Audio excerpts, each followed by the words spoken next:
à tous.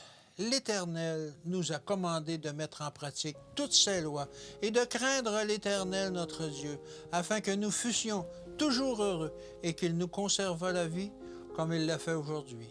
Nous aurons la justice en partage si nous mettons soigneusement en pratique tous ses commandements. Deutéronome 6, 24 et 25.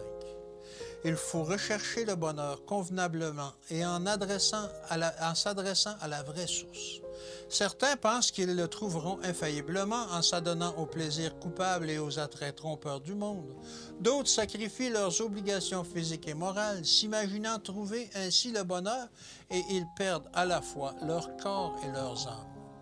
D'autres encore recherchent le bonheur dans la satisfaction d'un appétit immodéré et ils considèrent que les plaisirs de la table sont plus désirables que la santé et que la vie. Beaucoup de gens se laissent enchaîner par des passions charnelles et sacrifient leur force physique et leurs facultés morales et intellectuelles au service de la débauche.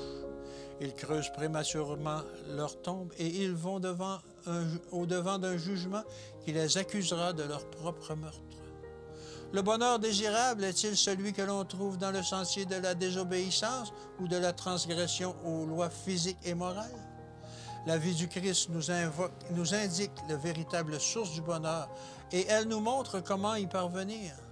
Si les hommes désirent être vraiment heureux, ils doivent s'efforcer de se tenir avec joie à leur poste et d'exécuter fidèlement la tâche qui leur incombe en conformant leur cœur et leur vie à ceux du parfait modèle. La vie et le bonheur, la santé et la joie des hommes, des femmes et des enfants dépendent de l'obéissance. Cette vertu leur assure le bonheur au cours de cette vie et de la vie à venir. Où pouvons-nous trouver un guide plus infaillible que le seul vrai Dieu? Existe-t-il un chemin plus sûr que celui dans lequel l'Éternel nous conduit? Quand nous suivons le Sauveur, nous ne sommes pas sur une voie glissante et hérissée d'obstacles infranchissables. Le chemin de l'obéissance à l'Éternel est le chemin de la vertu, de la santé et du bonheur. Que Dieu vous bénisse, qu'il vous garde, qu'il vous rende heureux. À demain.